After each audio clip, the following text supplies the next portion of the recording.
Welcome, everybody, to the second episode of the No Holds Barred podcast. I'm your host, Mike, here today with Casey. Hello. Jesse. What up?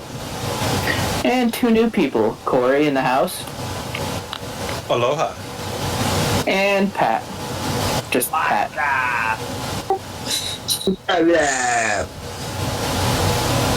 No, not again. Trip back to the early 2000s.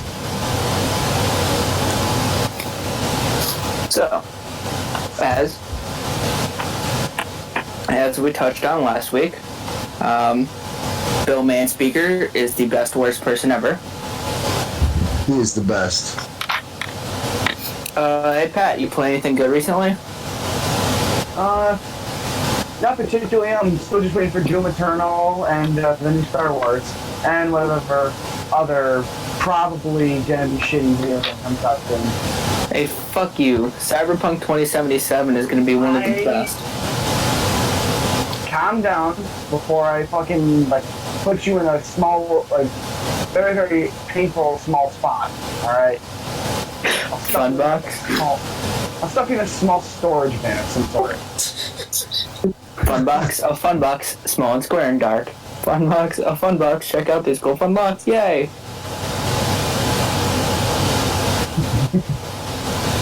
No, I've just been playing a lot of Warframe recently. I've been continuing my playthrough of New Vegas, which is the best Fallout, and you can fucking fight me on that. I can see that I like that one. It has its problems. It's because it was a rush project, but it's still a solid improvement on Fallout 3.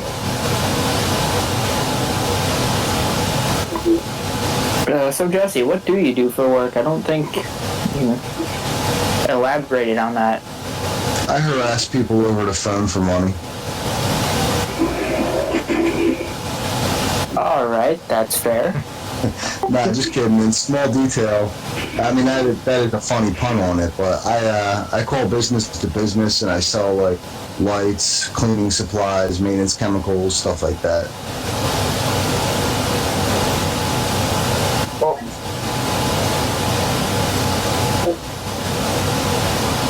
Oh, not too shabby.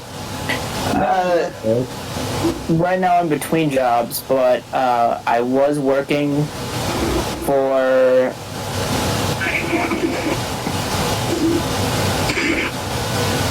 NNU Bank. I'm not going to say the name of it, but I was working for a bank. I helped people with their mortgages. Mainly they just screamed at me. Yeah, that sounds about right. Probably smart for you to not say that, and then knowing them like we all do, they will be the ones to sue you. But yeah, I never made a call out unless it was to a different department. But people would basically call in about, I'd like to make a payment, or and I would only make payments for that current month, or take payments for that current month. So, I mean, it wasn't bad. A customer's only managed to make me cry on the phone once.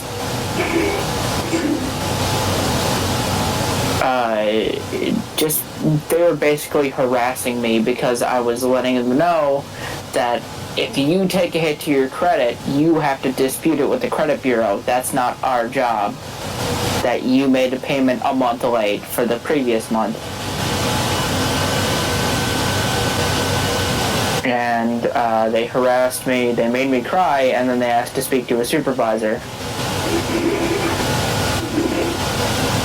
So,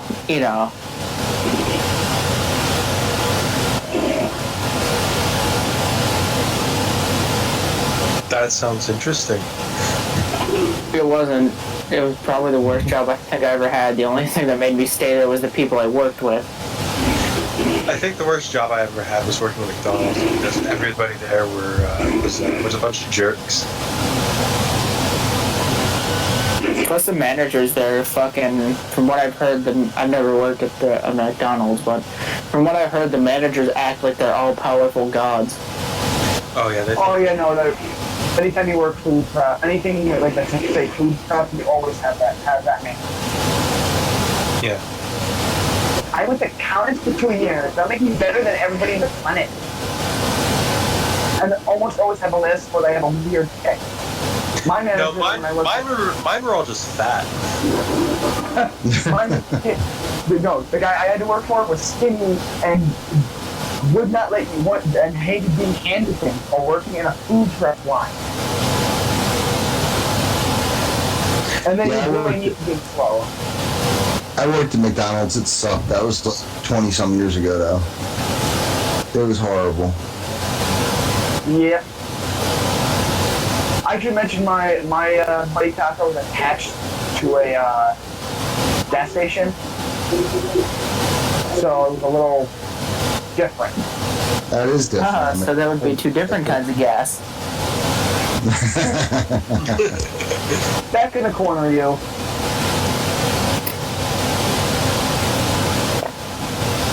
Nobody put smoke in the corner. Nobody. No. One of those r/entitled people stories. Oh God, yeah. Oh yes. I love those. I fucking love those. Let me browse Reddit real quick. Oh, dude.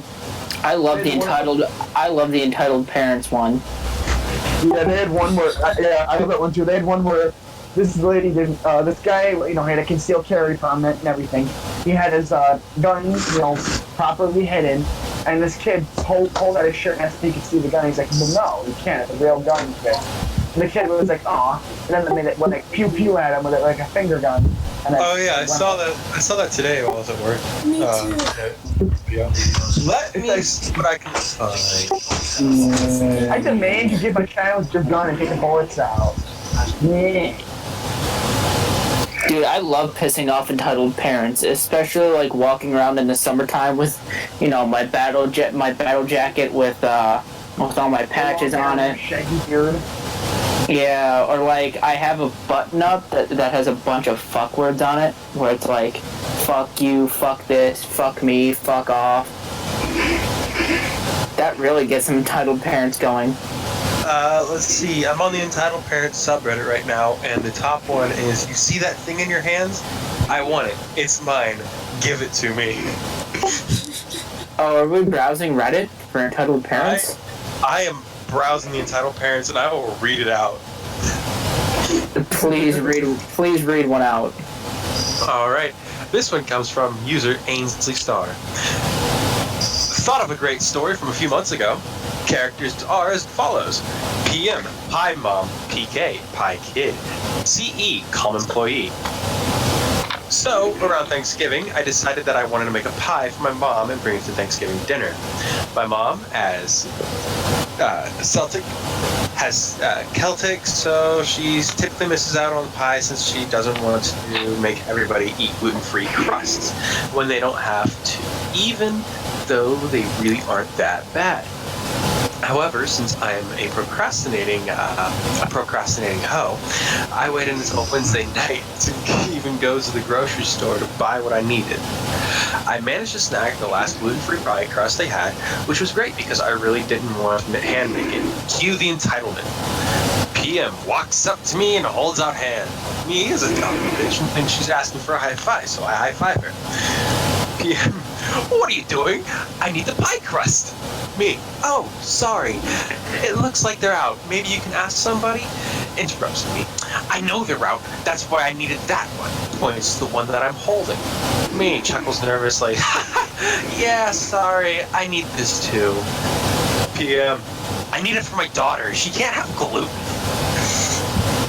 Those are the worst, honestly. She can't have gluten. Yeah. I did see Unless you have an actual allergy to gluten, like, fuck off, please. Yeah, just go fuck yourself. But, alright. Yeah, Then I see with an anchor. Go fuck yourself with an anchor. I then see a preteen standing behind her, glaring at me like I'm somehow at fault. I didn't like preteens when I was a preteen, and I especially don't like them now. But that's neither here nor there. Me, I'm sorry, that's so rough. My mom has celiac. That's the word I was looking for too. She can't have PK. I don't know what celiac is, but my mom needs the pie crust to make me my pumpkin pie. PM. That's right. And besides, you clearly don't need to be eating any pie, sweetie. I bite back a very, very rude reply and just go put the crust in my cart and walk away. I thought the ordeal would be over, but of course not. That would be too easy. PM storms up to me with an implacable looking employee in tow. This is her. CE. Ma'am, this woman says you took her pie crust from her. PM. That's right, and I was holding it and she just ripped it out of my hands and ran away. I think it might be an E on the title, Mom. First world problems. But it's titled PM because it's Pie Mom. Oh, sorry, my bad. Me. Okay. Well, that never happened. I got to the pie crust first, and she wanted it for herself. PK. No, that's not true. I saw you do it. Me, ready to get into it with this 12-year-old girl. I did not. Sorry that your mom is too fucking PMC. She's cussing in front of my child. CE. Holds up hand, shut mom off. We can figure this out. We have security cameras that show the aisle in question. If what you're saying is true, we can easily prove it. If you come with me, we'll figure this out. PM, looking like a deer in headlights. Well, you don't know. Those things there aren't always accurate. Me, sorry. What? A security camera isn't always accurate? PM, I mean, it's the principle of the thing. I said she stole it. I should get it back. CE, ma'am, as a manager, I have to do my due diligence to figure out what happened. I'll be happy to return the crust to you if it turns out that what you were saying was true. But this woman says that isn't true. Why would I believe one person over another? Especially when I can use video evidence to find the solution. PM, what happened to the customer is always right. Storms away. I am never, ever coming back here if this is how you treat your customers. Come on, EK. Looks like you'll have to wait until next year for your pie. Both employee and I wait until the woman's gone. I mean, I really can take it from her, you know? CE, I know. She's been a pain since she started coming here. There's a warning about her in the break room. Fit. You're a big enough bitch that you actually have a warning about you specifically in the break room of a place of business. Wow. That probably has like hundreds of customers a day. I think my favorite part though was Finn. or them getting ready to get into it with a 12-year-old girl. I think either one of those are my favorite parts. Dude, I will kick a kid. I have no problem with kicking the shit out of a kid. Oh, there's one for entitled parent gets blind girl barred from the spot she loves. Oh? Oh. Anybody want to read that one? I'll send the link. I'll read it. All right, let me send you. I'm just going to put that link right in the place that it needs to go. I'll be honest, Karens make me want to insert the god Bert. You know, the sound that a 30mm cannon makes as it's shredding people. There you go, Mike. Only thing I found making for the Karens. No, not a 30mm cannon. It's a 120 with a can round. Oh, this isn't that long, so. No. This 10-year-old blind girl has been competing in equestrian competitions with the use of a guide horse. According to the family, she was allowed to compete with the use of the approved aid. Except then she started placing in advance, at which point another competitor, read a parent because they're 10, complained. So the organization revoked its approval of her to use as a guide horse, and now she's been prevented from competing. Imagine being the kind of person who goes to sleep at night feeling smug that you stopped a 10-year-old blind girl doing something she loved because she was beating your spoiled little brat at it. That's like the parents that go to their kids' baseball games drunk and start a fight over a fucking, Randy Marsh. Yeah, a sixth-grader baseball game. Alrighty. Any other subreddits we should look at? What's the one about r/nice guys? That's a fucking cesspool. Oh no. r/nice guys. Most cringy images of nice guys? There's creepy PMs. There's white knighting. Honestly, any of those. Alright, let us go to r/nice guys. Oh, these are all pictures, and we can read them out. I mean, there's text messages. Yeah. Alright, let's do respawn. Oh, it's just that you accidentally left him in red. Haha. It's just a cat. It literally looks like it says you accidentally. That was the first one. Let's go to here. I will also send the link.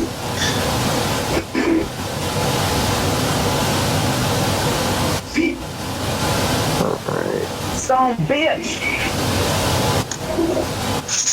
Alright, peoples. There's the link. If you want to read along, we'll join in. Oh, can I be... Oh, please tell me that there's someone responding too. Oh, damn it. But there is one responding that I can find for you real quick. Okay, let me read this one out. Hey, August 27th, 12:52 a.m. Followed by August 12:50. Followed by that's Same day, different time. same day, different time, 5:58 p.m. Are you kidding me? A male model is texting your fat ass and showing you some attention, and you choose to ignore it? What has happened to these fat, shit-skinned, giggly bitches standards on dating apps? In real life, I would not even glance at you, although it would be hard to ignore considering how big you are. Stop frauding your pics, ho, and post some pics like the last one so we can clearly see how much of a whale beast you are. Now go ahead and report me and block me, ugly shit-skinned globberfish. What, man? Oh, Jesus. Fuck. That was like beyond savage. Blobberfish. Joke's on it. Joke's on him. I like bigger girls and I'll fucking take her in a heartbeat. Alright, let's see.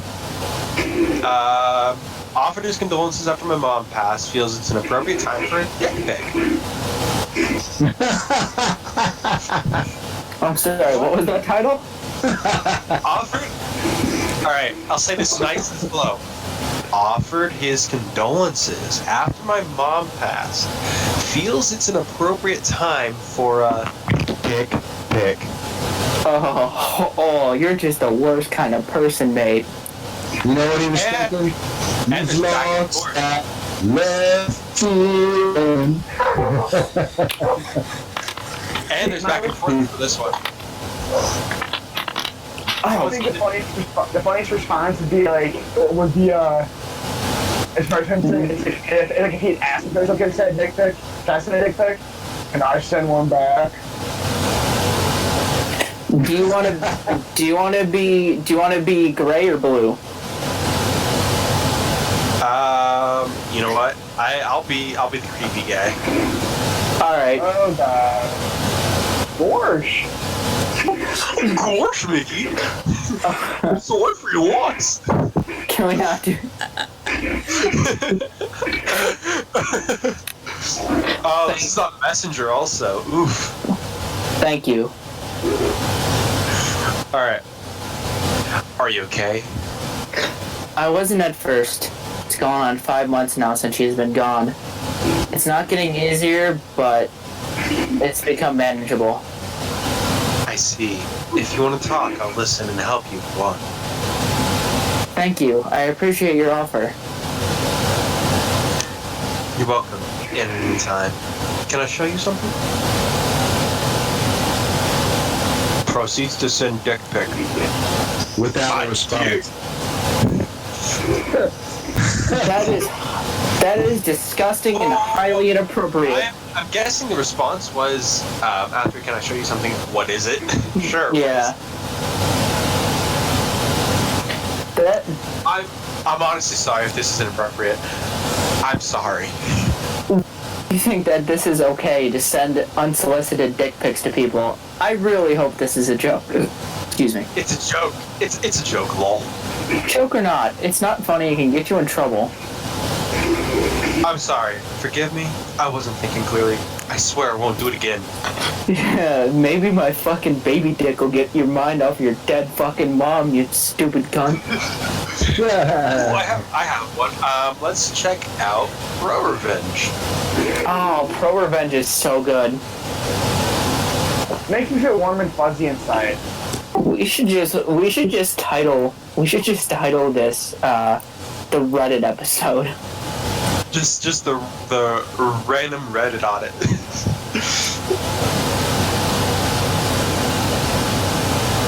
Oh, dude, there's the one Pro Revenge where the douchebag in the military tried hitting on a chick. Turned out she was a 3-star general. I love that. Yeah.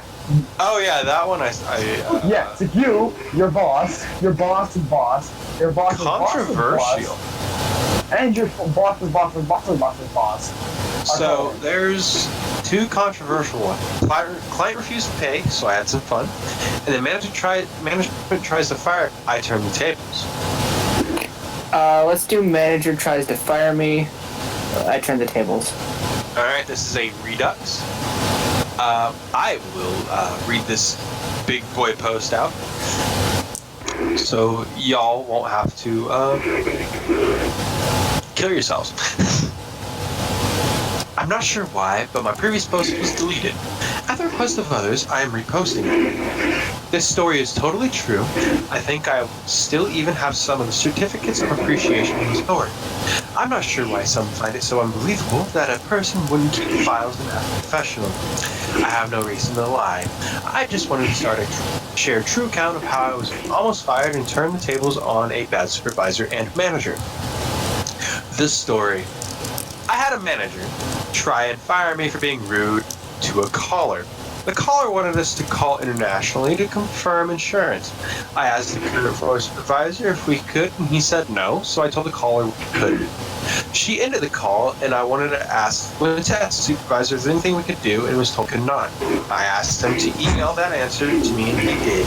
I got called in and was told that I was unprofessional with phones, and that I was not following correct procedures, and that I was being investigated in consideration that I would be fired. My supervisor had no spine. It was also an agreement that I needed to be fired. I was told we could not ever tell a manager no, and that she had spoken with the supervisor to say no, and he denied it and claimed I never asked him. Luckily, I had 3 years of weekly emails I printed out that showed me every Thursday, asked my supervisor if I was okay to go on the phone, how I could improve, and if there were any classes I could take to improve my skill and knowledge. Every reply was appraised with how well I was doing, how I was being considered as, or doing well as a trainer. I became one a year after, and had reviews of my work attached.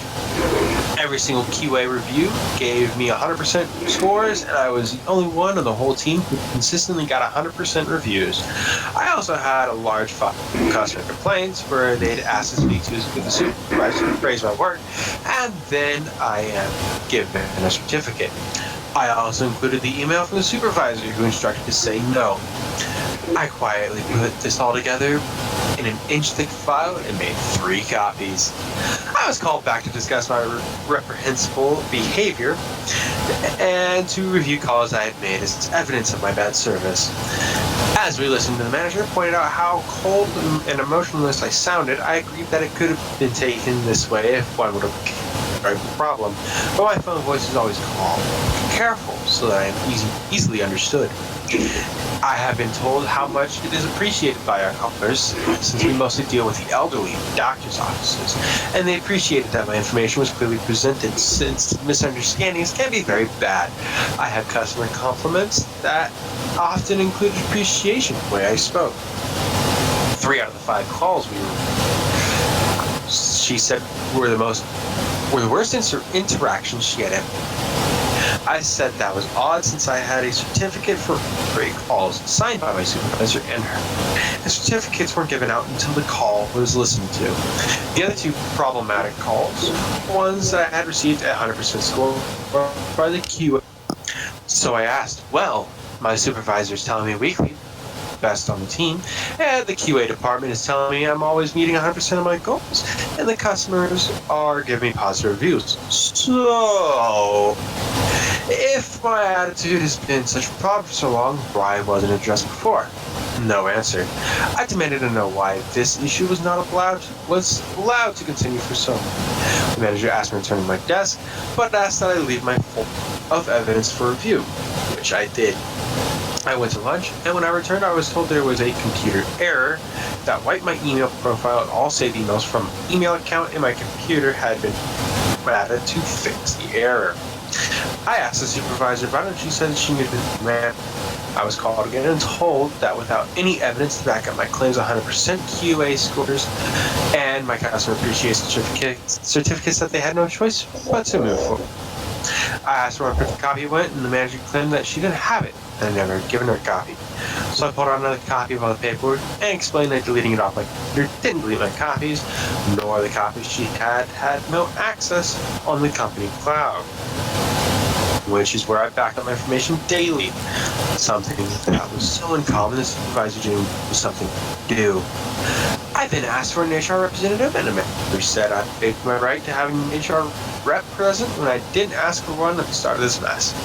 I said the matter should be to rest, and the manager said that she was the one who decided, as this is she in charge.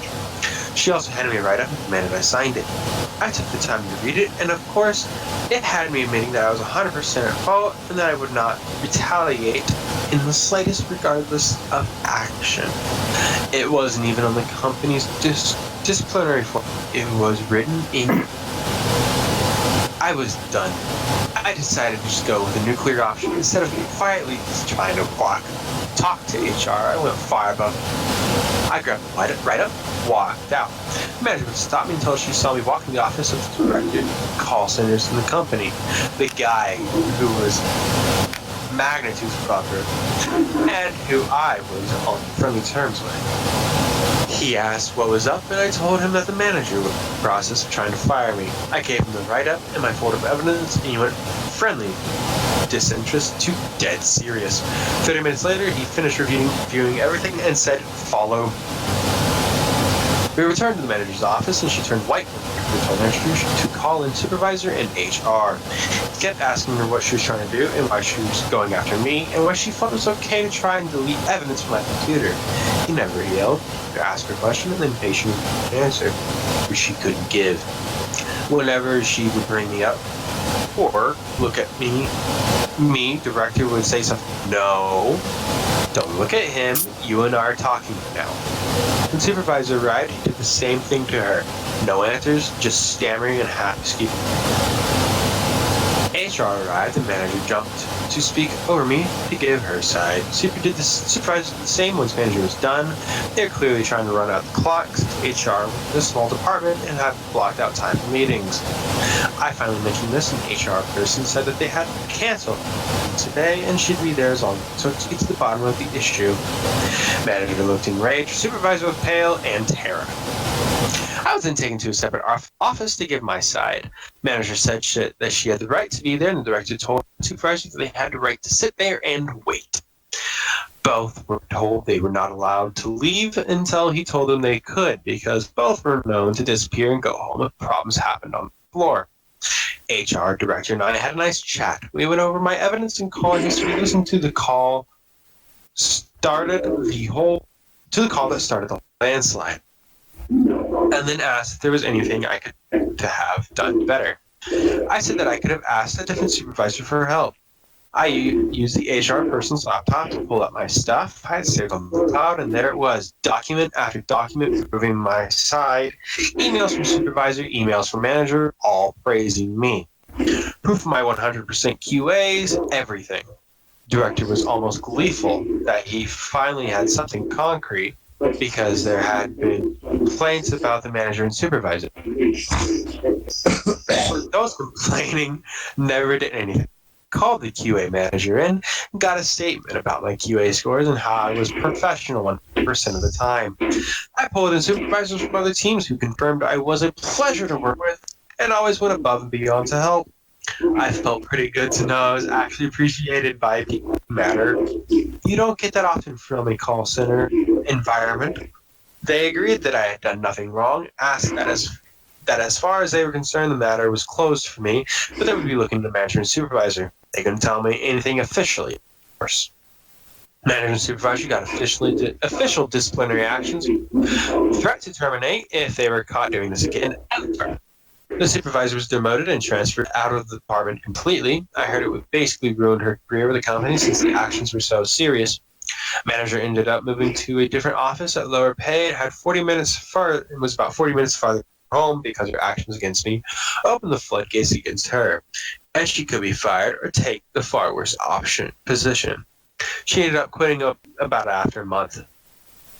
Why did the supervisor manager decide that they hate? I don't know exactly what it, but apparently they had problems with me for a couple of years and would talk to other employees about me behind my back about what a lazy and bad employee I was. Of course, some people agreed that was the nature of the beast, but it was rewarding to know that most of them disagree. Keep your paper trail, folks, and be friendly with upper management. Wow, that was a lesson. That was a big boy post right there. When your manager's crazier than your crazy customers. Oh yeah. Yeah, that was. So, I got one. It's on r/nice guys. If I'm putting it in our YouTube and podcast section. If someone else besides Corey wants to read it out with me. Yeah, I'm getting a little parched, but I'll read along with my eyeballs. Casey, you wanna open it up and you wanna be the nice guy in question? Or is this gonna turn into an r/nice girl? Yeah. You be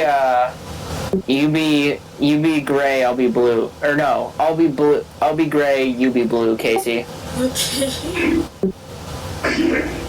Where are you? Oh, do you have it up? I'm sorry. Yeah. Okay. Where are you? Just wanted to say I think it was really shitty of you to not want to go, just wanted to say I think it was really shitty of you to not want to go any further tonight. Ugh. You got me worked up all night, leading me on and then left me hanging. It's not okay. Oh, I fucking hate people like this. I have a lot of options. With the actual frick. You know what I'm saying. You know what am saying. Not I am. Am. I wanted to fuck you, and you wanted to fuck me. Really, I'm done with this conversation. No, you not. I spent a lot of money on you tonight. So what? I have to sleep with you? You wanted to fuck me. You know it. Oh, You know God. what, Chris? I can't believe I'm saying this, but yes, I actually did want to. I actually thought you were a really sweet guy tonight. That was until you started downing tequila shots and pressuring me into coming back to yours. After I told you I didn't want to go any further tonight, it's because I wanted to get to know you more before we did that. And I thought you understood that. After this conversation, I can see I made a massive error of judgment. So let's just end things where they are. Fuck you. I didn't pressure you at all, you bitch. You didn't make an error of judgment. God, fucking awful spelling. Come on, Judgment. come on, stop being a cunt. Is there more? That's it. That's where it ends. Oh, there needs to be more. It's gonna really get you laid. Just stop being a grunt. So you guys want to hear some like shit from my job with crazy customers? Sure. Alright. Put it this way, whenever we get an order over the phone, because it's all over the phone shit we do, we let them know we're going to record for customer service, what we're going to send them out, what the price is, the quantity, all that stuff, right? So after that happens, once in a while you get this crazy customer, they'll call up, I didn't place this order, or my employee didn't place this order. I'm like, for customer service, we always record the order, we go over the price, the quantity, where it's going to, everything like that, and we let them know they're being recorded, they agree to it, and they're like, you spliced this conversation. You put words in where you wanted to. You just took their yeses and their nos and put them in there and you voiced it over. I say, listen, with all due respect, if I was going to spend enough time doing that with as many people as I call, I would rather, if I'm a scammer, if you're calling me a scammer, I would just send out fake invoices and hope that you paid it and not lose any money on shipping the product and not waste my time calling anyone. And usually that leaves them speechless. All right, I have one. This is back in r/pro. It's top post of all time. Let me just yeet back to the front. It's in what? r/? Yeah, r/pro revenge. It's top post of all time.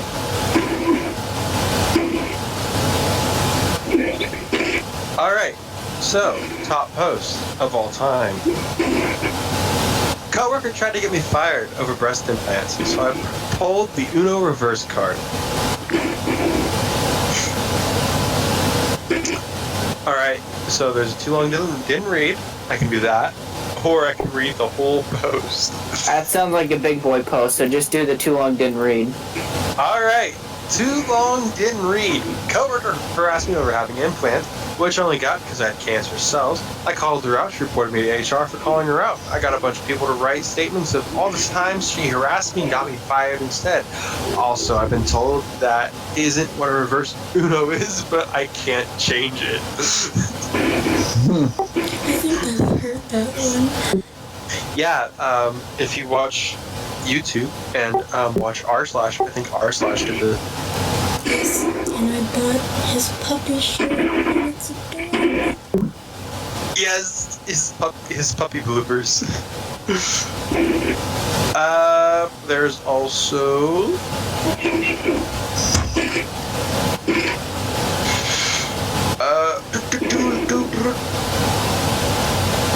No, it's all not. HOA board tries to force me to remove my trampoline. I get them removed instead. Dude, fucking homeowners associations are the absolute worst. That's why I will never move to anywhere like pricey. I will never ever move to somewhere where like I'm fine renting out everywhere. I don't fucking care. I will never ever move to a place that has like a homeowners association or like a block club or... Yeah, it's all bullshit, man. It's like, okay, you can pay and own your home, you own your property, but we're going to tell you what the fuck to do with it. Fuck you. That reminds me of So- tree log. So I'm sorry, continue. What were you saying, Casey? Those r/tree log and stories.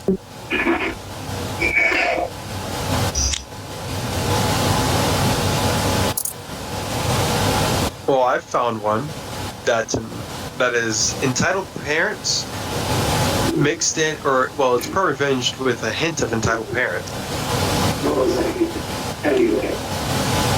Is it a big boy or not so big boy? Entitled aunt unknowingly ends her own financial support. Let me look at it real quick. Yeah, because Mike can't. There's no. Mike can only just barely read, so. Yeah, I know. But there's no too long didn't read, so this is like a medium boy post. This is like Mike height. You know what?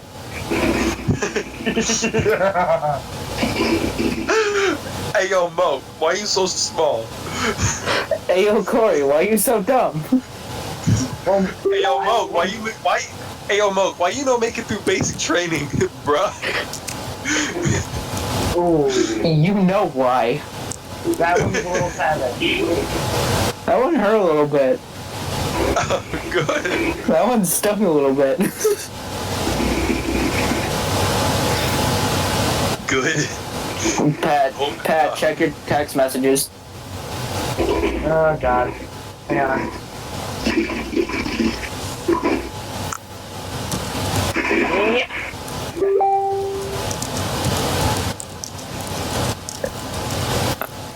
Oh, my bad. It's all good. There you go. I forgot I had the fucking volume on. Godzilla eating your family.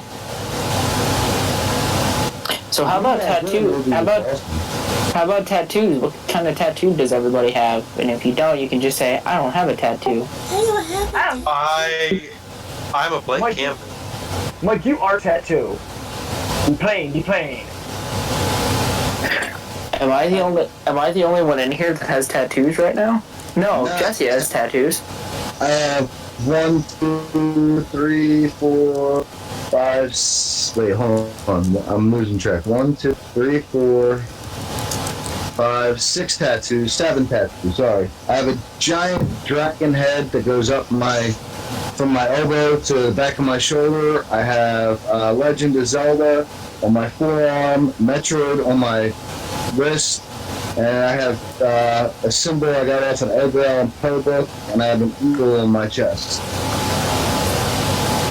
I have 2 Dungeons and Dragons symbols. I have my first tattoo, which is an Ankh with a Death Grips quote around it. I have the Municipal Waste logo. I have the Decepticons logo. Nice. Yeah. I want to go to Transformers one, man. I'm a huge Transformers fan. Get a Decepticon one so we can be on the same team. Oh, yeah. I have a 40 bottle for a friend who passed away. That was his favorite drink, and instead of Old English, it has his name on it, and the serial number is the day he passed away. I have a yin yang with fire and water. I have a cyborg lady on my right shoulder, and then I have the Toxic Holocaust Chemistry of Consciousness snake on my right cap. Nice. I think my next tattoo is going to be on my other wrist, so when I'm playing guitar, it's going to be the yuck symbol from Green Jello. I'm going to get the yuck symbol. Well, my next tattoo is going to be a honey badger skull with the words hard to kill around it, and above that, I'm going to be getting the green jello yuck symbol. I was thinking about getting it as a hand tattoo, but I was like, no, I'm going to just do it on my upper arm. Yeah, I'm going to get mine right on the outside of my wrist, so like when I'm playing guitar, you can see it. Ugh, honey badgers go for balls. Literally. Huh. Good. It's my spirit animal then. Honey badgers what? Go for balls. Honey badgers will go straight for the testicles of their opponent, whether it's a prey animal or a thing. The fact that they can aim on different species is kind of horrifying. Well, it's all between the legs, you know? They know where to go. Not only that, but like, they're extremely tough to kill. So that's why I want to get a honey badger. That's why I want to get a honey badger, because of all the fucking shit I've been through. Yeah, Grizzly bears don't even fuck with honey badgers. And it's a fucking grizzly bear. Well, you're thinking Wolverines in the case of grizzly bears, because honey badgers only live in Africa. But same, it's more or less the same. North American badgers. So, but badgers in general are just badass. Fair enough. I don't mean to sound like an ass. It's just, you know. Nah, it's all good. I don't mean to come off like an ass. No. You know what? I only mentioned it because I just googled it like last week. Oh, okay. I just know the badgers you don't fuck with. Badger, mushroom. I mean, unless you got an AK-47 or something, then you're good. The U.S. Wildlife Survey recommends 2 12-gauge slugs to the head if you meet a wolverine in the wild. Anything lower than that, it's not going to do much. Wait, what was it? 2 12-gauge slugs to the head. That's what it takes? That's what they recommend, because they have had at least one supreme organism of a fucking mini bear to fucking attack a guy after taking a slug to the face. Jesus Christ, dude. Nature's a beast. Damn, nature, you scary. Machetes. You know, guys, now there's your fucking Fallout creature. Fuck the Deathclaw. Goddamn Big ass honey badger. Yeah. Oh god, it's ripping apart the armor. Oh, it went straight for the falls. Dude, they just should put them in SWAT teams. Jesus. So I know Pat's played New Vegas, but have you played New Vegas, Corey? I have actually. I'm almost beaten it. How about you, Jason or Jesse? The fuck, Jason? Sorry. I mainly stick to old school games anymore. I'm old. I think New Vegas is the best Fallout game. I know, fucking really original opinion here. But, well, I mean, I think it's the best Fallout game that isn't 1, 2, or tactics. Speaking of tactics, you guys, if you haven't played it, you should try Wasteland. It's think Fallout, but slightly more serious, and goes off of the idea of modern day and modern stuff. So it's isn't that the one that's based in Chernobyl or something? No, that's Stalker. I was gonna say Metro, but yeah, Stalker too. I actually beat Metro Exodus. It was pretty good. I liked it, at least. Oh god, dude, the Rad Bear. Oof. Electrons!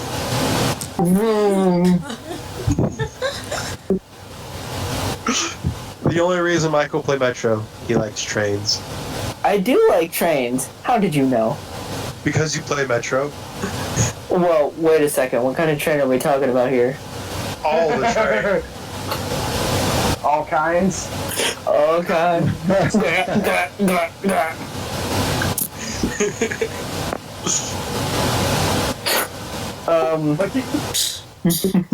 Mike, you pulled that one jackass skit that they did in fucking Robot Chicken, where the guy had the toy choo-choo train just drive straight up his bunghole. Oh no.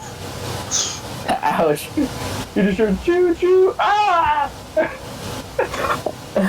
I'm just thinking about the video racist Mario. Fucking 23 years of jumping over barrels. 23 fucking years.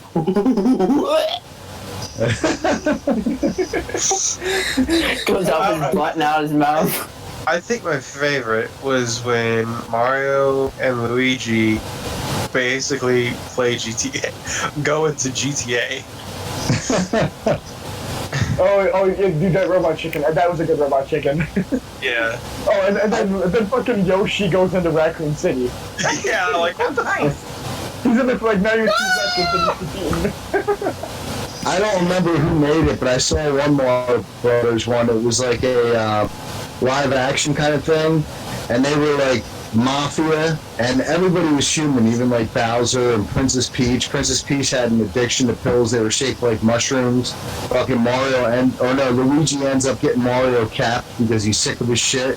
It was fucking hilarious. It was like something out of like fucking Goodfellas. That almost sounds like Sonic for Hire, but it's not for the fact that you said Luigi gets Mario capped. Because in Sonic for Hire, fucking, what do you call it? Luigi gets hit by a car after licking salt. Yeah, so how about Mario and Luigi were trying to gain control of the city from Bowser? They teamed up together to get him killed, and then they were both banging Princess Peach, and she overdosed on pills, and Luigi was sick of Mario's like ego shit, and eventually just had him capped, but he eventually finished him off. He came in after everybody beat the shit out of him and fucked him up and killed him. It was fucking crazy. It was fun. Have you guys I can't remember what it was. I'd shared a link, but I saw it like a year ago. I was fucking dying laughing. Was You can go. Glitch You can just Google. have you guys seen or have you guys been to Applebee's? Have all of you been to Applebee's? Not sponsored. That's my favorite restaurant. Yeah, I haven't been there in a few years, but yeah. Fucking me and one of my best friends went there, and it was just me and him at the time. This isn't when we went with him, Pat. Okay. It was just me and him, and he was like, and this guy was this waiter was such an asshole. His name was Jim. Fuck that guy. Honestly, he came in, we sat down, and we both ordered. No, I ordered chicken strips and fries because I'm a child. Yeah, that's all you fucking eat is chicken with nothing on it, you little bastard. But I will fucking. you'll do nothing and enjoy it. Okay.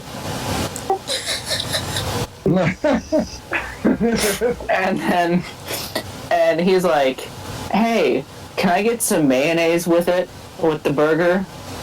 And instead of putting mayo on the burger like a normal person, the waiter comes out with mayo on the fucking side in one of those fucking little plastic things. No. I am not joking. Because I guess he wasn't so fucking precise with it. No. Cheese mac and cheese with honey pepper chicken tenders. Oh, man. What was I going to say? Favorite. It was actually pretty good. Has anybody here ever been to Outback Steakhouse? Not sponsored. Yes. Yeah, I've been there also. I've been to No, Outback. I went when I was in elementary school. It was. I had to think for a minute. We went on Wait, what's the steak place near the other mall? Not the one like the big mall. Not the Galley. What's that steak place? Jack Astor's? No, not the one in the mall. The one near it. I don't know. It has like the cinnamon. It has like the cinnamon bread. Like Cinnamon. There's Texas State Brazil. No, let me just Google it really quick. Cause that place is good as fuck. If y'all ever come to Buffalo. Yeah, I do think Tankiest Maximus.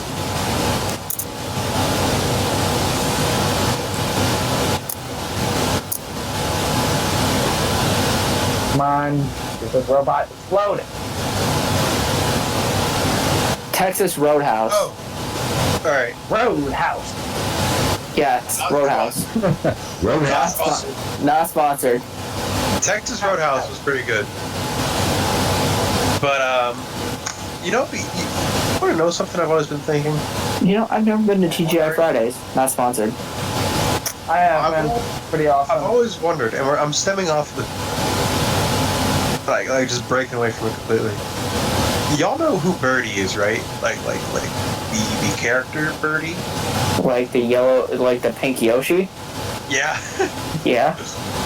I wonder, how good is she giving blowjobs? Stop. That's demonetized. That's demonetized right there. Well, they have long tongues. Stop. That's demonetized. That's demonetized right there. Well, they have long tongues. Oh my fucking god. According to Sonic for Hire, very good ones. You're making it worse. According to Luigi on Robot Chicken, it's pretty good as well. Please stop. You're making it worse. Everybody is straight further from God. This isn't going on YouTube, is it? Yes, it is. Oh, we need to censor a bunch of that then. You didn't tell me it was going on YouTube, you dingus. Yeah. I said we were recording the podcast. You never said it was but you going on said you put it on YouTube. different sites and shit. Yeah. Well, it's also going on YouTube. Well, we might as well do a bunch of censoring. Then just don't put this one on YouTube. No, I'm not gonna re-record another fucking podcast. No, you don't have to re-record. You just have to do a bunch of editing. Make Mike do it. No. I'm not good with this shit. You're terrible, Mike. You deserve it. It's just a bunch of bleeps. That's it.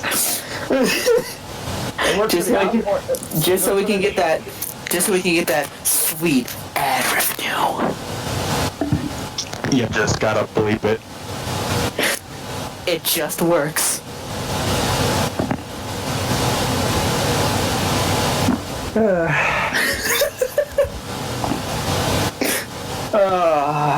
How are you? How are you today, Jesse? I'm pretty good. You know, a lot of some cool stuff has happened in the past week. I can't talk about it all yet because it hasn't come into fruition, but it's gonna. I've been just working, and besides work, I do work on like music stuff or like Green Jello, or my friends that are in Green Jello or friends that are outside of it or related to it, and Like me. yes, like you and like this podcast. That's another cool thing that's happened in the past week or so. There's some upcoming festivals and stuff like that, and little tours with other bands, because it hasn't been fully written in stone. I can't really talk about it, but it's good to help people out. I like it. That's the cool thing about being in this band and being just how I am in general. Like, I always wanted to have a community of people that just help each other and just want the best of everything. And there's a lot of cool stuff coming up. Maybe in the next couple of podcasts, it'll get set in stone and I can talk about it. So, yeah, I mean, things are on the uprise. They're not exactly where I want them to be in my personal life or my business life, but it's getting better. Thank you for asking. How about you? Without without giving too much detail, right now I'm kind of in a tough spot, but, I'm not going to reach out for help because I don't do that. Other than that, I've just been working on music and this, of course, obviously. And kind of between jobs right now, so this is really all I do anymore. Well, whatever the tough spot is, I hope it works out soon for you, man. Just keep the faith, because God knows I don't want to go into detail, but the last year and a half, 2 years to 4 years has been an insane ride of heaven and hell, so just ride it out, man. Yeah, creator willing. Not sponsored. And if you need help, don't ever be afraid to ask for it from people that you can trust, though, you know what I mean? Yeah. I appreciate that, man. Yeah, no doubt, man. Because one of the strengths of, living is asking for help when you really need it, you know what I mean? I'll message you what's going on. So. Sounds good. If I can help, I will, in any way I can. And if I can't, I'll be honest about it, but, it's all good, yeah. Hey, Casey. Jesse, do you know the band Toxic Holocaust? I've heard of them, but I am not familiar with their music. I just forced Casey to listen to one of their albums. What kind of music? They're in the same branches like Municipal Waste, Slayer. Oh, okay. It was pretty good. Well, share me a link with it. I'll check it out. Alright.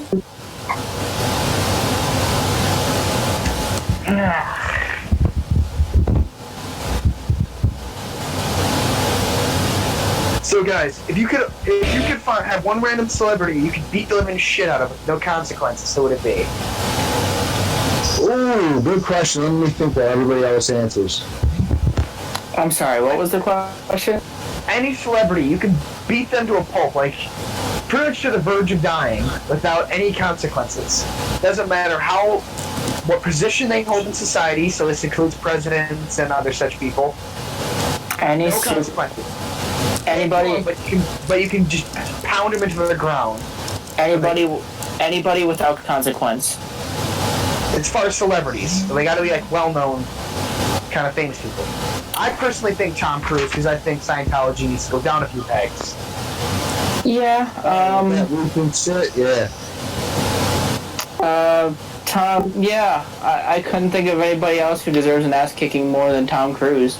A lot of the main douchebags of Hollywood have kind of turned around their act or died. So, yeah, Tom Cruise seems like a viable candidate for ass kicking. I would say he was hilarious in Tropic Thunder, but that character was definitely worthy of an ass whipping. Oh, yeah, Jesse, I messaged that to you, by the way. Yeah, I saw that, man. I'm trying to think of what to say to you. Yeah, I'm not expecting help, anyway. It's, you know. No, not like that, not like, you know what I mean, but just maybe some advice on how to deal with the situation to get you through it, you know what I mean? Because I've been through that situation before myself, so. Yeah. I think it's something. Yeah, I might not get to you right away, but, you know, maybe a little later tonight, you know, and then you can let me know what's going on and I can respond better. Yeah, I'd pick Vicky. Yeah, I mean, well, you're a female, so you can get away with running him over. Well, it also irritates me. We have the exact same birthday. Wait, what? Well, Vicky and me. Oh, that sucks.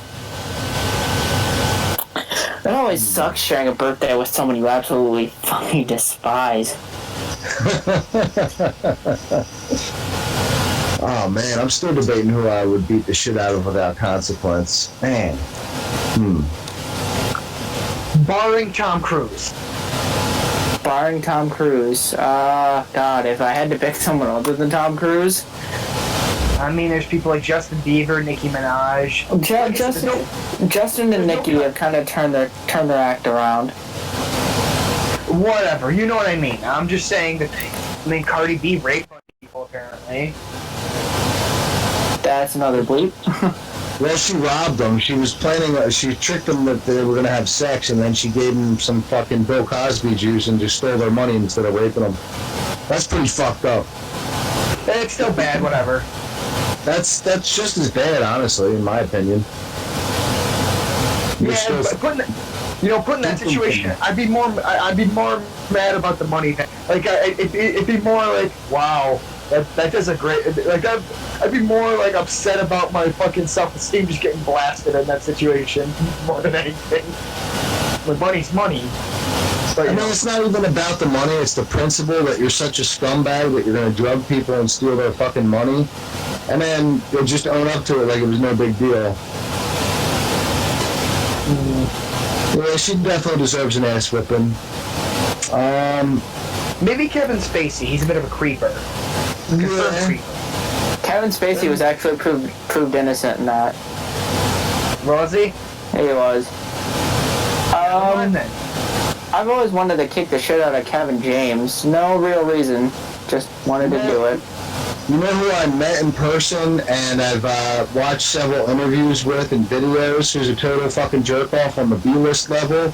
Is Kane Hodder with is Jason. He's a total fucking misogynistic fucking jerk-off. Is he really? I've heard he's actually really nice. No, he's a fucking jerk-off, man. I went to Monster Mania here in New Jersey a few years back with one of my ex-girlfriends, and he took a picture with her and had a few drinks, and this proceeded while I was taking a picture of them together to put his hand up her ass without her permission. And I've watched several videos of him with other actors, just like throwing paper at them, making fun of them. He's a douchebag. Well, I'm not making excuses, but I heard he was one of those people who had supremely fucked childhood. I mean, that's why he's a professional stuntman who sets himself on fire and more or less has movies in.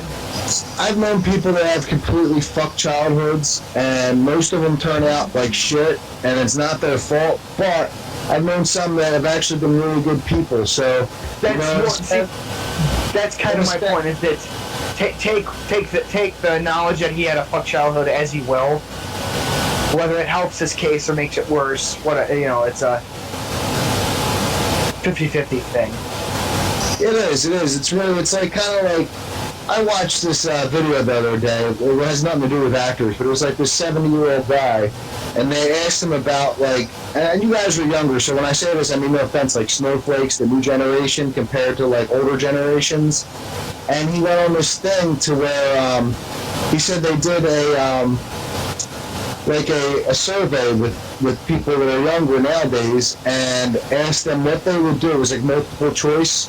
If someone either spit in their wife's face or if they spit in their mother's face. And the most answer for it on the A, B, C, D, multiple choice was, most picked answer was, I would try and see what kind of day they had and what kind of mood they were in. And this guy was like, fuck that. He was like, if someone spits in my wife's face or my mother's face, I'm going to beat them to death unless you pull me off of them. So, like, there is a point to where, you have a little soft spot that you had a shitty childhood, but at the same sense, what gives you the excuse to be a complete shit human? Like, you had it done to you, so it's okay to do to other people. You might want to take a step back and look in the mirror and see that you're being the same fucking jerk-off that people were to you when you were a kid. You know what I mean? That's what my point kind of was, is that's why I said take it as you will, is for some people, they kind of go, oh, his childhood sucked. I mean, an asshole's an asshole, I think. An asshole with reason to be an asshole is a slightly different situation, but you're still an asshole. I agree. Give some form of, I give some form of soft spot for him, but at the same time, you got to kind of look at your actions too. I mean, unless you're completely ignorant, you know what I mean? Honestly, I just like watching him strangle people in monster movies. That's about all the real interest I have in him. I mean, he's been Jason, Michael Myers, and recently he started being Victor Crowley, which is actually a fun one because it's all of our movies. Yeah, he's Victor Crowley. He was what's his name? Mike Myers too? Yes. Yeah, he was Michael. It was only one movie. Jason for 6 movies, and actually, what makes Hatchet hilarious is he also appears as himself. Well, not as Kane Hodder, I should say. He appears as Victor Crowley's father, who they made like a. I think Victor Crowley's kind of reverse Jason, is what makes him cool. His father actually cared a great deal about him, but Freddy Krueger threw a firecracker at their house and set it on fire. So, in the process of trying to rescue him, Kane Hodder chopped himself in the face with a hatchet, and poof. I mean, there's the irony that the person he chopped is played by him, but it's like.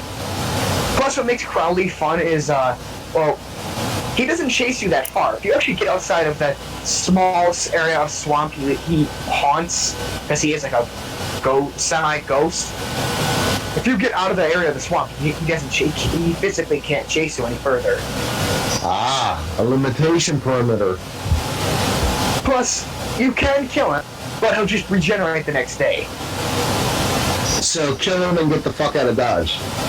Yes. What makes it funny is he does feel pain.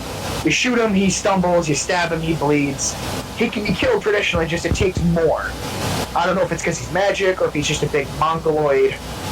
It's different. Hell, they explained in the fucking 3rd movie that came out in 2017 that it was voodoo was the reason why he came to life in the first place. And why he was so deformed. You know what I can't stand, and this isn't just any celebrity, this is a lot of them, I'm not going to name a particular name, is when they use their profile, their celebrity status to try and convince people of political shit. It's like, dude, just shut the fuck up and entertain me. Please. Please, just shut the fuck up and entertain me. Yeah, I hear you on that. Like, I hate how I don't mind a celebrity say being a philanthropist. That's kind of cool, but it's how obsessive some people get. Like, okay, exactly. Jet Li. I get Jet Li not. Jet Li doesn't act anymore because Taiwan got destroyed more or less by a massive hurricane. His hometown was just flattened, and so he's got real problems to deal with instead of that. Well, that's understandable. That's what I'm saying. He's got more than enough. He's got real people problems to deal with, and he's actually able to fix it. And he's not just sitting there crying about it, complaining to his fans about it, telling them to think the way he thinks. He's just going and solving the solution for his homeland. Yeah. That's respectable. Yeah. Oh, this is a little random, but for the longest time, I always thought Bruce Lee and Jet Li were related. Not even close. Nope, not even. Yeah. For one thing, Bruce Lee was 5'10", and was born in San Francisco. That's kind of a joke of why none of his movies are dubbed. It's because, well, he actually spoke English. That's supposed to, like, Jackie Chan always spoke English, but he dubbed over his English in most of his movies because he was confident people could understand his accent. It wasn't until the first Rush Hour where they said, no, let's actually record your dialogue because you having a Chinese accent actually makes your character make more sense. Mm-hmm. Yeah. He was born in Hong Kong. Everybody in Hong Kong speaks English. Just, they will do the chop sucky thing where they'll pretend not to understand you just to get more money out of you. It's kind of the joke of the whole situation. Is they will play that language game with you. Mexico's kind of like that too. Most people in Mexico speak English, and it's not that far. Oh yeah, that's one thing. You want to talk about something that grinds my gears? Is when people that speak another language start talking in their language right around you. And it's like, dude, what the fuck? Like, what are you talking shit? Are you saying something? Like, if you got something to say in private, go say it in private, but you're out loud here in public and you're just talking another language, and I know you speak English. So what's your deal? You know, that irks me. Yeah, my next door neighbors are refugees from, I think, Nigeria, because we know they're not North African because they're not speaking French. Because most of North Africa speaks French in one form or another. They're not from South Africa because I can't like really understand it, but I know what Afrikaans actually sounds like. I had when I went in the army, one of the people that went to reception with me, she was actually from South Africa because it sounds like Dutch. So if it's a person from Africa who sounds almost German when they speak, then so. Like, these people are just the worst because they will do that, saying names about us. Like, here's a fun one. We had an old oven we got out of our house because it would overheat the house because the thing was just broken. They took it from our front lawn, like after we put it on the curb. It blew up and set part of their house on fire. Like, it set their kitchen on fire. There's another good one. We brought out my pet snake. We brought out our family's pet python, and they screamed, "Ah, monster, monster!" To get what? Did Uncle Claude get swallowed by a python or something back in Nigeria? Oh man. I guess I'm getting at, like, when you're out in public and you're at a store or something and you hear them speaking English and then all of a sudden they just start talking whatever language they speak like you don't even exist. It's like, dude, come on, man. What the fuck? I mean, to make an example of how rude that actually is, the U.S. military has a specific rule in the rule book that says if you're in the U.S. military, you speak English. So yeah. So, like, the illegal immigrant type people that would try, say, joining the military, cheap way to get signed up into the States, yeah, it won't work if they don't speak English. They'll push. I'm sure if you're in the wrong state, they will load you in a catapult and launch you.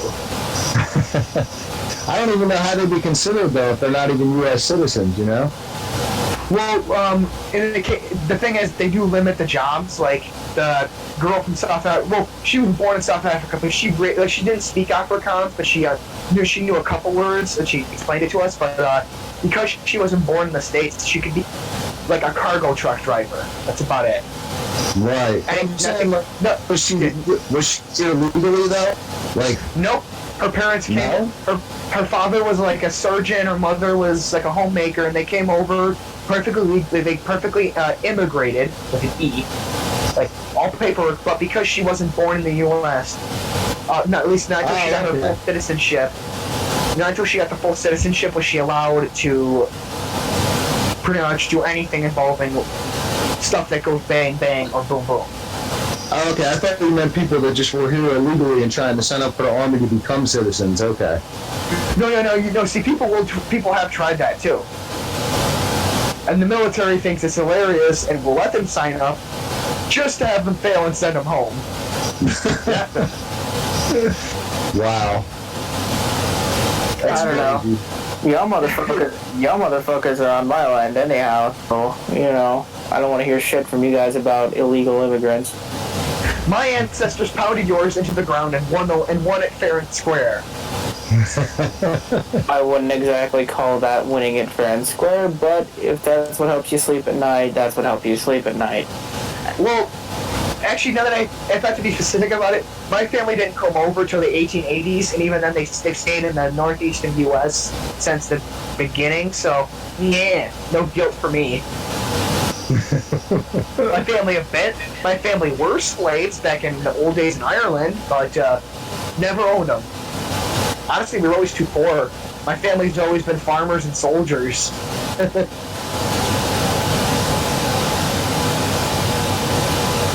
So how about the paranormal, guys? Does anybody believe in the paranormal? Oh, yeah, absolutely. I've seen a couple weird things in my day. I just, I'll be honest, I've seen enough crazy shit that I honestly don't even like to talk about it because it brings it back to fruition. Yeah. What was it? The Percy Jackson books made a point of believing something is more important than it actually existing. You believe in something dumb enough. You believe in something enough, it'll happen. That's where they explain that how why Apollo and Artemis have become the gods of in the Percy Jackson universe became the god of sun and moon because people just forgot who the original ones were. So a character could even a god could. Yeah. Is amazing. The power of thoughts. Like, I'll give you an example tonight. Like, I was got home from work and I wanted to go to my local convenience store and grab a pack of smokes. And I didn't go right away, and I was like, man, I want to go before it starts raining, like really hard, because it looks like it's going to rain. Now, some people would say this is coincidence, but when I got there and I left, it was pouring rain when I'm walking out the door, and it was the exact same scene I saw in my head. So it's kind of like that whole manifest destiny thing, man. Like, whatever you see in your head, or whatever you believe in, will come to be true. It's crazy, but it's true. You jinxed yourself hard. Oh, I did, man. But thankfully it was only rain, nothing crazy. Here's a weird one. I had one time, this is a while ago, like 2003. Get this, it rained in my neighborhood, but only on the not a drop on my side.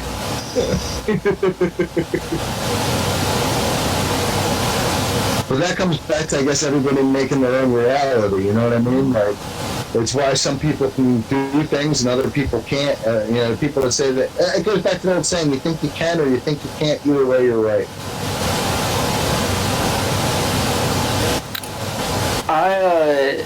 I'm a very very firm believer in like spirits and spirit world, things of that nature, but then again, that's kind of my family lineage, but that's beside the point. I've experienced so much weird shit that I don't have a certain belief in a like faith or a deity, but there's some weird shit in play here. I agree, 100%. I've seen some crazy shit. I don't want to talk about it because, like I said, it brings it back to fruition.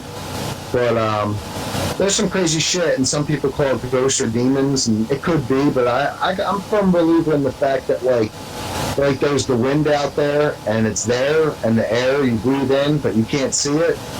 I'm a believer that there's other creatures that live to where our senses really can't detect it except for once in a while. You know what I mean? You can't really see it too much, or if you can, it's just like it's this whole nother level, this whole nother reality.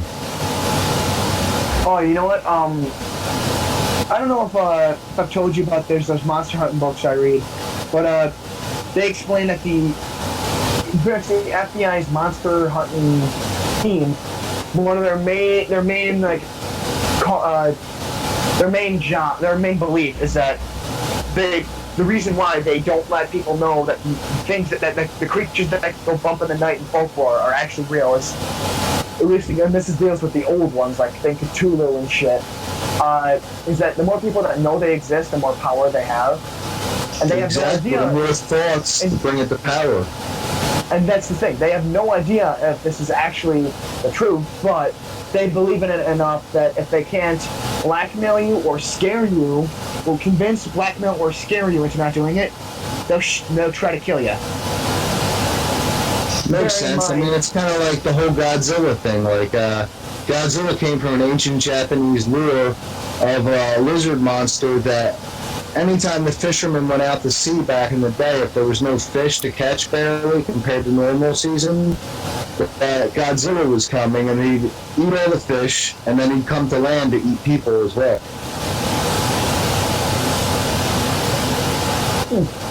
You know what, actually, there's a funny point in the book where one of the main characters actually gave his, how would I say this? He gave his pretty much his niece, because he didn't want children, but he gave his niece a baby Godzilla. Well, they call it a kaiju, but it's Godzilla.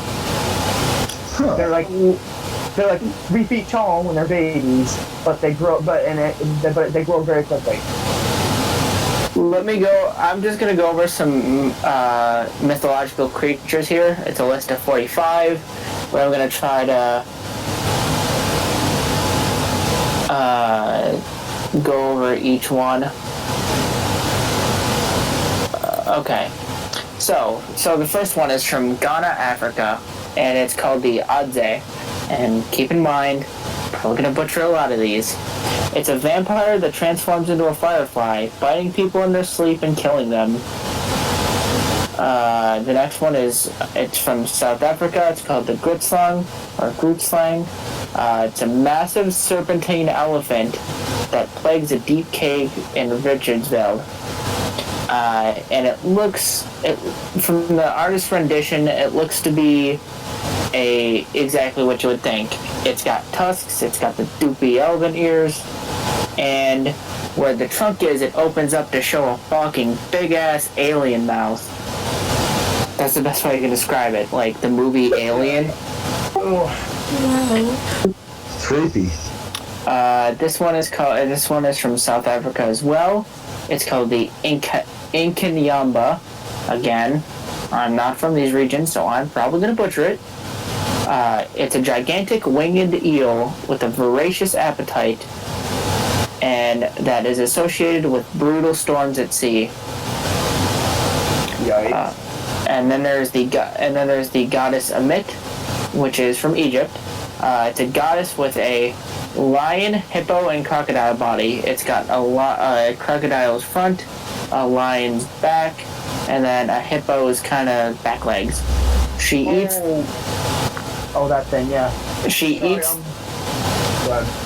eats the impure hearts of the souls of the dead, condemning them to be restless forever. So basically, she creates shit that goes bump in the night. The reason she's so. Sorry, yeah, I've heard that thing also just called the Devourer of Souls. Is what like the name? I guess is what like the name, the close translation, I guess. And the reason that she's a combination of those three animals is because those are the three most dangerous animals in Egypt. Fair enough. This next one is from Israel. It's called Diabuk. I'm sorry if I'm saying that wrong. It's a malevolent, possessing spirit that only departs after accomplishing its goal. So, a ghost? A ghosty, I guess? So it just basically comes to fucking destroy your life and the people around you, and then it's like, peace, deuces. Wearing your skin, I guess. Mm-hmm.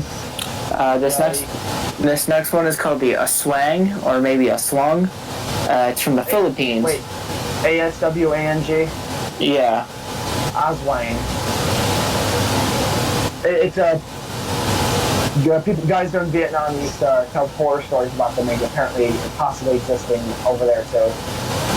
It's a shape-shifting monster that devours unborn babies. To spot one in the daytime, look for your upside-down reflection in their eyes.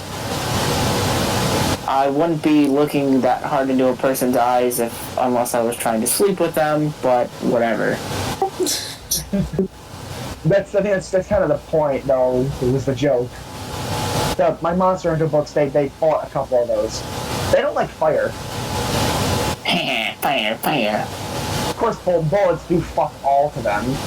It's kind of why they mention fire. It's actually their secondary motto: kill it with fire. And then this next one from the Philippines is called Manananggal. I'm sorry. It's a self-segmented bloodsucker that spouts bat-like wings and flies throughout the night hunting for unborn children. What's the fuck with these demons and eating unborn children? Can't you go ahead and eat some live babies or some shit? Sounds kind of... Honestly, that one sounds kind of like a lamprey eel with wings. The artist rendition is... It's like this green-looking humanoid with wings. Looks like bat wings. No, just another form of vampire. This next one is from... I'm sorry? I was gonna say, I guess that's the explanation for stillborns and shit. This next one is called the Penanggalan, and this is from Malaysia. It's a detached female head that flies through the night with organs dangling, mind you, to search for blood, but reattaches to the rest of her body during the day. What? Sounds like a few of my ex-friends. This one is from Mongolia, and I'm pretty sure we all know what's coming. The Mongolian deathworm. Fucking Mongolians! Stole my CD walk! The Mongolian deathworm, about the size of a human intestine. This worm spews corrosive yellow saliva and blasts of electricity that can kill prey instantly. So, it's a graboid. It's a little mean. I think that's what they use as the model for Tremors. I've heard graboid. I've heard different things about the size of this thing. I've heard it's huge, and this one's saying it's about the size of a human intestine. That's pretty big. What? Well, yeah, dude, your intestines are like 30 feet, or it's like your intestines are like 60 feet long. That's just the small one. I don't know why it didn't say that about the size of a fucking bus or some shit. Anywho, this is from China. It's called the Daozi Gui. It's a ghost of a hanging victim with a long red tongue dangling from its gaping mouth. Yeah, I've heard of that one. It's like just a specialized form of ghost.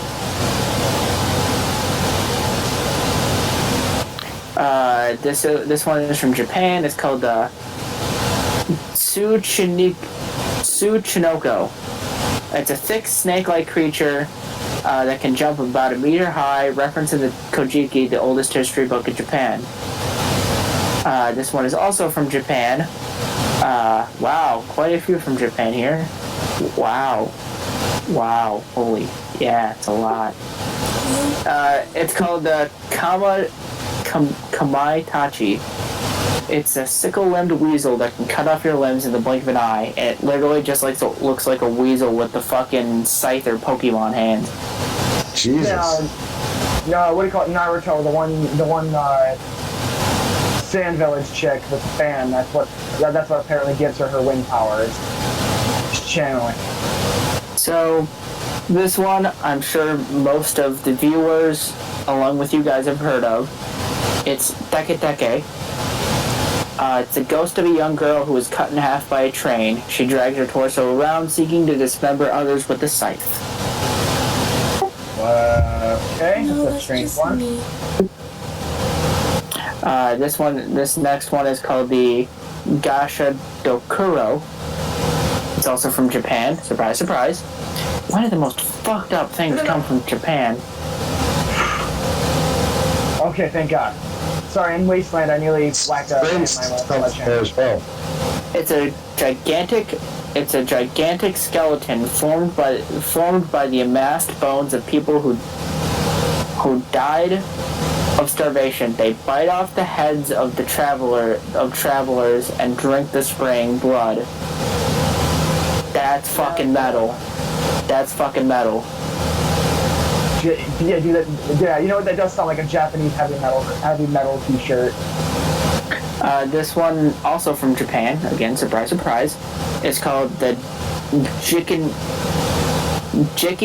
Ninki. It's a spirit cursed to devour human corpses as a punishment for leading a greedy and selfish life. So basically, a folk tale about don't be greedy. Yeah, it's a Japanese Wendigo, it sounds like. This next one is from Indonesia. It's called the Pontianak. She is a ghost of a woman who died while pregnant. She eats organs after clawing them out with sharp fingernails. Ow. She sounds like she's mad at everyone else for her personal problems. How the fuck you die during childbirth? Just like stay alive. Wow, life hacks. Sometimes. This next one is from Japan. It's called the Itan Momen. So this one's a boa constrictor, but paper. It's a sentient roll of cotton that smothers people until they suffocate.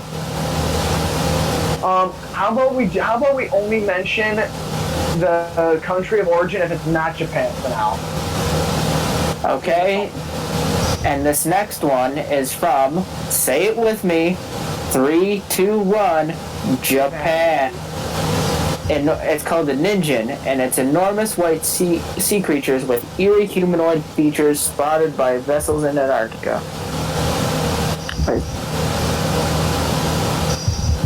Ghoul, and this is from Arabia, not Fallout Ghoul.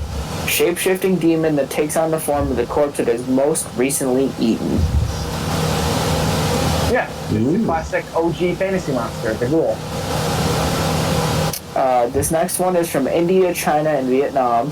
It's called the Preta, whatever. Due to poor karma in life, these spirits are afflicted with insatiable hunger for unusual substances, such as cadavers or feces. A monster that eats shit? That's So- funny as hell. That's not even scary. I mean, it's disturbing, but it's not scary. Some things don't annoy us. If it don't eat dead bodies. Yeah, it can. We were filthy shit. When it has scavenger. when it has a smile, it's literally a shit-eating grin. Reminding me of Junji Ito comics. Okay, this next one is called a Draugr. Undead with superhuman strength and stamina, immune to normal weapons. So, pretty much take a zombie and turn it into take a Terminator and have it fuck a zombie, and that's more or less what you get. Well, you know what a Draugr is. No, I know. I'm just making the joke of what a Draugr more or less is. It's like the Terminator of zombies. A female spirit that heralds the death of a loved one with chilling and relentless shrieks. Anybody want to take a guess as to what that is? Oh, that'd be a banshee, bloody. Okay, this next one is also from Ireland. It's called the Dullahan, and it's a headless rider that uses a human spine as a whip. If one stops riding next to you and calls out your name, you just drop dead. That's it. Done. Oh, actually, I got a bonus fact for that one. If you look straight at him when he's doing his business, he'll take his whip, which is made out of a human spinal column, and he'll literally whip your eyes. He'll just rip your eyes out with it. Just one whip and your eyes are gone. You'll shoot your eye out. This next one is from a country called Orkney, whatever the fuck that is. Orkney. Orkney? I think it's a county, my friend. Not country. Let me check here. Let me do a quick Google search. I mean, Oh, it's in Scotland. yeah. I got it clear. It's called the Knuckleavy. It's a Oh horrific. God. Oh, I don't know what this is. With the Knuckleave. It's a horrific demon that appears as a skinned horse and a male torso hybrid, and breathes disease and decay. Basically, it's a harbinger of famine, and it appears as a guy riding a horse, but with no legs and no skin. So it's just muscles, tendons, shit like that. Bear in mind, the locals believe in the thing so much that up until kind of recently, they wouldn't say the name of the creature itself without a prayer immediately afterwards. They thought it would come get you. And Monsters, then it's like and disgusting monsters appointment. and on top of that, people would not go near the coasts at all. They would hang out maybe a couple miles away from the coast, but nowhere within like spitting distance. See, with stuff like that, I kind of have to feel that maybe it's not the reality of what they make it sound to be, but there's got to be something there to make them that fucking scared. It could have been like a dead whale or something, like bloated. You'd be surprised how fucked up you can make something look with the right fucking spin on it. I mean, when you're talking to a bunch of pretty much Scottish rednecks in the middle of nowhere who've never seen anything before, yeah, you can convince them anything's a goddamn zombie or whatever. It's not that hard. I'm waiting for Bigfoot to pop up on this list. Well, it's scary and fucked up mythological creatures, so I don't expect Bigfoot to be on here. It's kind of scary, but anyway. Probably on the cryptid list.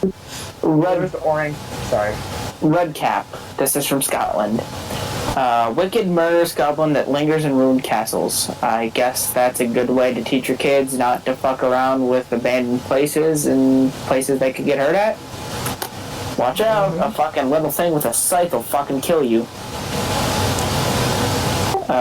Now that I think about it, that makes perfect sense for Scotland. Bear in mind that that's also a Dungeons and Dragons creature. This next one is fairly known. It's called the Kelpie. It emits a cry that sounds like a drowning person to lure prey into the water, then plunges them into an aquatic grave. Now, it doesn't say if it eats them or not. I'm just going to assume it eats them. Yeah, assume it eats your bloated corpse. Because I don't think it would just go around killing people for the fun of it. Well, maybe.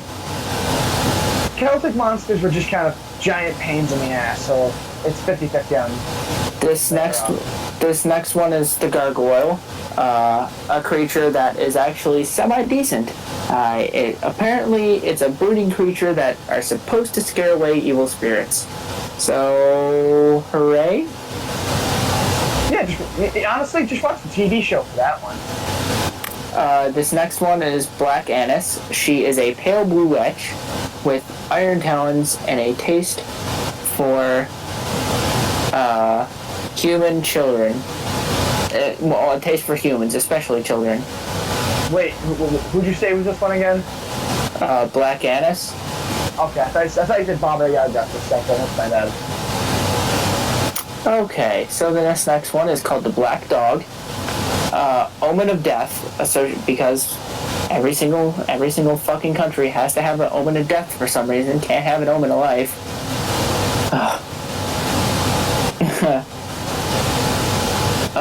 Associated with electrical storms, crossroads, and sites of executions. What's with these people's fear of crossroads? Because it's like 50-50 on whether you make the right decision on where you're going. It's the fear of it's again just fear of the unknown. Minotaur. Everybody knows that, so I don't really have to go over it. Typhon. It's a gargantuan beast with serpent limbs. Only Zeus was able to defeat him and banish him to the underworld. Arachne. Spider bitch who lost to her. Spider. She pissed off Athena and became Spider bitch. honestly, consult Monster Musume for a fair bit of these. They appear in that. Arachne being one of the characters. Cerberus. I shouldn't have to go into that. A good pupper. Here's one from France. Lou Caroc. Yeah. Wait, Caracol. L-U-P... What I was going to say, was it L-O-U-P-G-A-R-O-U? Oh, it's Lou Car something. Okay. Garcol. Serpentine mollusk that lives in the underground caverns and swallows victims whole. So it's a snail with a snake head. Oh, it's cute. Creepy. It's kind of cute. It sucks your guts out. Now we're getting into my people's legends. This is from the Choctaw tribe. Nalusa Faria.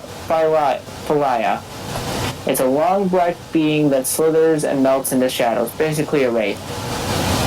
Wendigo, cannibalistic monsters, possibly once human until starvation and greed drove them into madness. Pretty standard. Yeah. There's a whole video game about it. There's the Dover Demon. It's from Massachusetts. A gangly creature with glowing eyes, first spotted lurking on a stone wall in 1977. Crypt, it sounds like. More than a month there. The Jersey Devil. It's a flying hoofed biped with a blood curly scream, reported to be the 13th child of the unwanted 13th child of a witch who cursed. Oh, my hometown, Jersey. This one is from the Iroquois tribe, which is right near where I live, actually, and Pat lives too. Dagwan Oen Yent. That's spelled Dagwanoenyent. It's a giant head with wings that terrorized a tribe after young men killed and decapitated the elders. Oh, I've heard of that one. This next one is from the Navajo peoples. Ye Naldlu Shit. Cheat. Wait, Yano Dushi? Yeah. It's a witch. Skinwalker. Yeah, I've heard that one. Oh, witches that manipulate medicinal magic to transform into... Yeah, it's a skinwalker. Yeah, it's kind of serves as werewolf and vampire for that. It's pretty much it's a Native American werewolf. This next one is from the Republic of Dominica. La Ciguapa. Enchanting woman with backwards feet that lures men into woods. Heard of that one. This next one is from Puerto Rico. That just means the pretty woman. Go in Spanish. Sorry, go ahead. This next one is the Chupacabra, so I shouldn't... Skip it, we already know. This next one is from Australia. Yaramayahu. Oh, Yawa Yahoo, yeah. Scooby-Doo fought that one.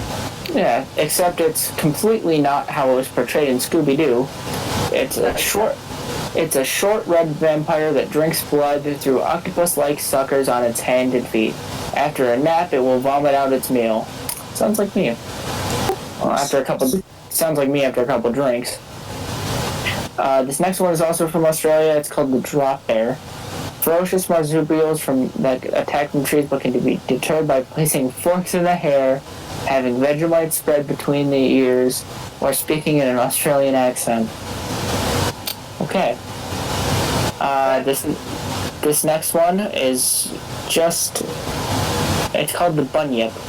A grotesque water spirit that lurks in swamps and creeks, hungry for human flesh. Wow. I think the only one that doesn't eat humans so far was the fucking Doulahan. That's just the Celtic Grim Reaper. That one's not even bad. Okay, so here's some more. This is from Inuit folklore. It's called the Adlet. So this is Eskimos then. Human-dog hybrids with dog's legs and a human body who were born to a woman that mated with a dog.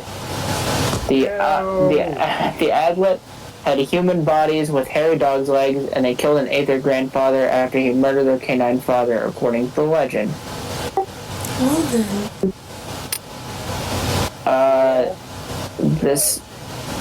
This next one is called, this is in Indian folklore along with Native American folklore. It's called the Achere.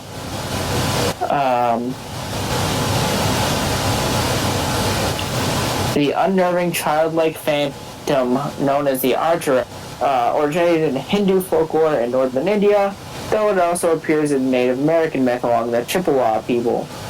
The Achere is a ghost of a young girl who died under tragic circumstances. She returns from beyond the grave, descending from the mountains after dark to bring sickness in children and the elderly.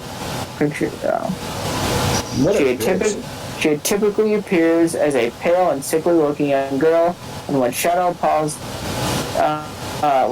fall upon its victim, they fall ill with a deadly respiratory disease. That's a good way to fucking stop people from smoking. More than a few of these, even some of the more dangerous ones, just sound like a pain in the ass. It's more than enough, like actually dangerous. We just went over the Nuclevi, the Gulan, description: fearsome legendary animal with the head and ears of a cat, body of a lion, and tail of a fox. It gorges itself on carrion until it is grossly distended, then squeezes itself to make room for more. So it's a demon of gluttony, apparently. Yeah, another Wendigo kind of creature. Eats but it's never full.